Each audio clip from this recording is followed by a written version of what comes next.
VT500C. This is my 1984 Honda Shadow 500 VT500C. In this video, I'm taking the bike for a test drive down the road. I've been experiencing some problems with it before, where I started going up a hill in fourth gear, and it would start cutting out on me, and then it would get to the point where I'd have to pull off the side of the road, let it idle for a little bit, and I'd be able to pull out and go again. So I thought the problem was a fuel supply issue. So what I ended up doing was I would drive it with the key in the fuel cap, and then whenever it would start cutting out on me, I would open up the fuel cap and then see if it would come back to life, or if it would stop cutting out. That seemed to not fix the issue. So what I ended up doing was getting a one-way check valve, because on these bikes, the fuel petcock needs to receive a vacuum to be able to have the fuel flow. Well, I thought what was happening was whenever I was going up the hill, I was losing vacuum. Whenever I was losing vacuum, it was cutting off the fuel supply. So in this video, I actually come up through the point where it was cutting out before, and I made it through that, and I was able to successfully make it the whole way to the gas station, topped it off with gas, and then I made it back home. Now you'll notice that the tachometer is broken. It's constantly spinning. I still need to replace that. A little story behind the motorcycle. There was a guy from work that told me he had a CB400 or something like that, and it was like a 1990 or whatever. And then I talked to him again. Well, he asked me if I wanted to buy it. Then I talked to him again the next time about it, and he said that it was a 1989 CB400 or something like that. And I still thought, well, that's a decent bike. So I went over and checked it out. And as soon as I saw it, I was like, what's a Honda Shadow? And I doubt it's an 89. And I checked the VIN code on it, and it was an 84. So it was actually a 500 instead of the 400. And he told me that the only thing that was wrong with it was that the carburetors needed cleaned. So I took it home. Battery was shot. Ended up getting a new battery for it. Checked the fuel tank. Fuel tank had rust in it. Filled the fuel tank full of vinegar. Put a bunch of BBs in it. Shook it up. It sit for like a week. Kept shaking it up every day. Coming back out. Drained it out. Finally it looked good. I took the carburetors apart, and I soaked them in my ultrasonic cleaner. Cleaned them up. Put new floats in them. Put a needle and seat kit in it, and then put it back together. I also had some issues with the turn signals not working all the time, and a couple of the turn signals were actually broken. The arms for them were broken off. So I got the turn signals to work again, and then I found out that the relay was bad. So I got a new turn signal relay. I also replaced the glass fuses, if you can see on the console. They're off of a newer bike. I think they came off of an 86 or something like that. So I rewired the fuse panel for that. Put it all back together.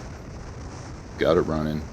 Then I found out that the front brake master cylinder was bad. So I ended up found another master cylinder on eBay pretty cheap. Well, the only thing I didn't notice whenever I bought it was it didn't have the mount for the rearview mirror. So luckily I had an adapter from my other bike. I put that on there, and I was able to put the right hand mirror back on. Also, whenever I got the bike, it had the seats with it for a VT500, which don't even fit the 500. So I went and found a used seat on eBay, and I replaced that, and it was also missing the rear drawbar, or the grab bar. So I ended up ordering a replacement used grab bar. That was like $90 with the shipping and everything. I think the seat was about 50 or 60. The seat's in decent shape. I also ended up replacing the front tire. I have a new rear tire for it. I just haven't gotten around to putting it on yet. I also replaced the spark plugs. I put new spark plugs in it. The air filter, surprisingly, the previous owner had replaced. I did notice also that whenever I started driving it, these bikes have an overdrive, and the overdrive is out on it. So I'm going to have to take the engine apart at some point in time and see what's going on with the overdrive, why it doesn't work. But I can still get up to 70 in fifth gear. But everything else on it seems to be working fine. And like I said, this is my last major issue, was resolving the fuel cutout problem, because I didn't want to be driving down the road and make it like 5 miles maybe, and then have the bike cut off. And I drove it 60 miles the one day, and after I put this check valve in for the vacuum, it's been working fine. One thing about these bikes is the gauges, the actual indicator lights on the panel, they don't really describe what they are. You have to look up in the owner's manual and find out. So there's actually a red light that comes on if the bike senses that there is a malfunction with the turn signals or tail lights, and that was actually coming on, and I thought that I was running low oil pressure, because the low oil pressure is like right next to it, and that's not marked either. And the only one I think that is marked is the overdrive light.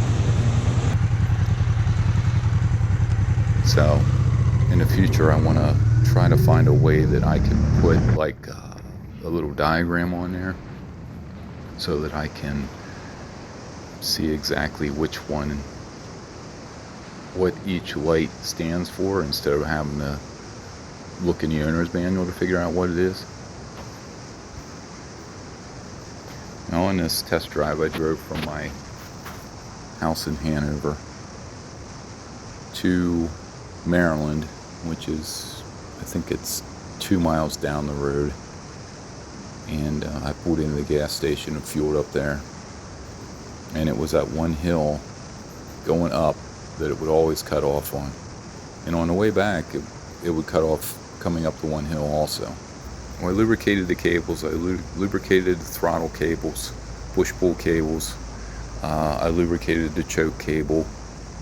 I think there was also, the springs for the end of the choke cable where the plungers were, one of the springs was actually deteriorated. So I had another set that I used, and it took me the longest time to figure out how the choke works on this, because there's no really indication. And all it is it's an idle enrichment. So whenever you pull the lever down on the left hand side for the choke, that's the idle enrichment. And you can run full throttle with that thing on, and it won't affect anything except for the idle.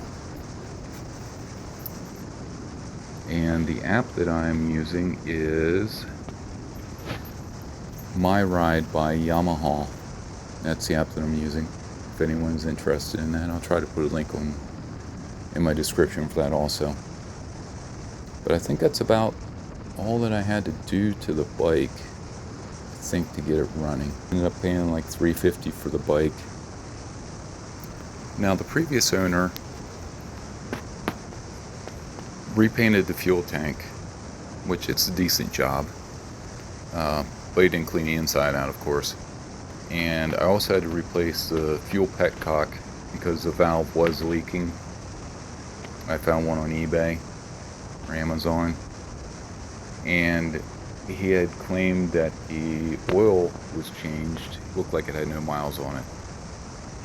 And originally he told me that he had bought it, or a friend of his had bought it, and she was going to turn it into a bobber, and they just changed their mind. They were going to go some different path. I think it has like 30,000 miles on the bike. I just need to find a tachometer for it, and all the new ones are electronic. I might try to convert it to electronic, I'm not sure yet. I'm trying to keep it as original as possible. The GoPro mount that I have, and I'm using for this, is a top helmet mount. Now in my future videos, I have one that mounts onto the front of my helmet, and I'm interested to see how that's going to work out, because this one I think is a little too high, and I have a chest mount for the GoPro, and that seems to be a little too low. So hopefully the other mount will give me a better view while I'm driving, so you can see that it doesn't quite point up as high as it should.